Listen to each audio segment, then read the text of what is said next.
Que pasa, mi amigos? Nima here. I'm just going to talk about a few things today. I wanted to get into the state of play that aired today, and I wanted to talk about Nintendo cutting off Russia. First, let's get into the state of play, which a lot of people weren't expecting a lot. So Sony had already said that they were not going to talk about God of War. Essentially, they said that. And I know, Ragnarok was the thing. If they didn't show Ragnarok in here, Sony is done for 2022, which I think is quite hyperbolic and doesn't really add up to much when you think about it.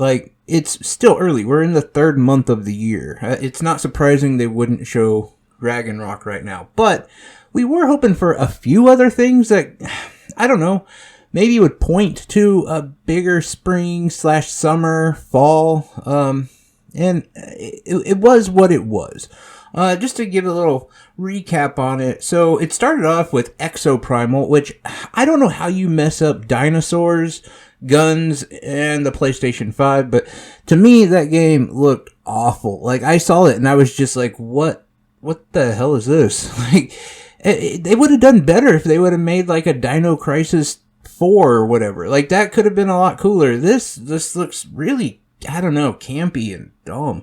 Then we got to see another trailer for Ghostwire Tokyo, which looks cool. For me, I don't think it's going to be my type of game. It's a first-person kind of action, fast-paced kind of game, but I think a lot of people are going to enjoy it. It's just, not my cup of tea. Then we got to see Strangers of Paradise, Final Fantasy Origins, and we got to learn there is yet another demo. This is the third demo for the game, and what I'm guessing is pre-orders are not doing well for this game, and they're trying to get as much attention to it as possible, but this is a horrible year for a mediocre game. There's just so many good games coming out right now that who has time for some, I don't know, B-tier kind of game? I played the first demo. And I was incredibly disappointed with it. Maybe this third demo will change my mind. I will check it out, but I don't know. It's just not something I'm really that interested in. We got to see another trailer for Forspoken, which I believe now has the fall deadline. And look, Forspoken looks good. I think it has a potential to be a lot of fun. I need to see more, but that's a game I definitely would be picking up, and it looks fun enough. Then went on to Gundam Evolution, which if I'm honest, I've never really been into any of the Gundam games, and this one doesn't look like I will be getting into it either. It just looked really mediocre. It looked like a game that is fine, probably more directed at Gundam fans, and I don't know about actual video game fans. I might be wrong, who knows? Teenage Mutant Ninja Turtles, the Cowabunga collection, I thought looked awesome. I was really excited, but Alright, let me just say this, part of that got ratioed, so to speak, because I'm super hyped up for Shredder's Revenge, and this was not it, and for a second, I kind of thought maybe something was happening with that, and it's Teenage Mutant Ninja Turtles, it's PlayStation, I'm definitely going to check it out, I don't know, I expected a little bit more, I guess, something a little bit better, but it did look fun. Then we got Gigabash. I'll be honest. So Gigabash, JoJo's Bizarre Adventure All-Star, Battle R, I didn't even pay attention to them, so I'm sorry, I gotta be honest. They just went over me. I guess that was that bad. I didn't even pay attention. Trek to Yomi looked pretty cool. I think there's some definite potential there. We really didn't see a lot, but I kind of got a little bit of an Onimusha. How do you say that? Onimusha? I don't know. The game came out for PlayStation 2. Samurais, demons, look cool. I don't know. Then, I thought, which was really kind of interesting, is we got a big update for Returnal. And a Returnal Ascension update is, I guess, the official title. I thought this was actually pretty cool. I'm not a huge fan of Returnal. It was one of those games that was just too hard for me, so I didn't get that much into it. Also, I didn't like the idea of, and I played it when it just came out, so this idea of having to play it start to finish in one sitting, it just didn't work with me. But I did end up getting it, so the idea of being able to play co-op sounds pretty awesome. I'm interested in that for sure. Not to mention it does have the tower essentially, which is a survival mode, and that could be fun as well. The other game that I was really pretty interested in, and especially after Triangle Strategy, I'm very interested in the Dio Field Chronicle. It looked to be kind of that tactical RPG, deep storyline kind of game, and I've been into them. I love them. Triangle Strategy has just been phenomenal. I can't say enough about how much I love the game. So if you're going to give me something kind of close to that, then that's great. I just hope it actually lives up to that, because what I saw didn't look as good as Triangle Strategy, but it's definitely piqued my interest. Like, it could blow it away. It could be a really, really fantastic game. Again, there just wasn't like a whole lot. And I know with those kind of games, just doing the review on them is really difficult, let alone giving a trailer that a lot of people are going to be into. But tactical RPGs, Square Enix, it usually is going to be pretty solid. And then they closed off the show with Valkyrie Elysium. And, I don't know. Like, I know there's a lot of people who, like, really love the Valkyrie series, and congratulations. That's awesome. I'm happy for you. You got a game that you're into, and, your series is back, I guess. I don't know. Like, I wanted to like it, right? Like, I'm a Square Enix fanboy, like, through and through. I guess, sort of. But, I don't know. It looks so generic. It looked like this, like, kind of, we're trying to capitalize off, like, the Souls type, Rogue type, but we're all going to throw in, like, this generic, I don't know, feed. The eyes on the main character tripped me out, for one. Like, that was, I don't know. Like, I know, it's a small thing. It's a small thing. It's not a big deal. Like, the gameplay is the important thing. And the gameplay, for me, just didn't seem to be that interesting. It looked really dull, and I don't know.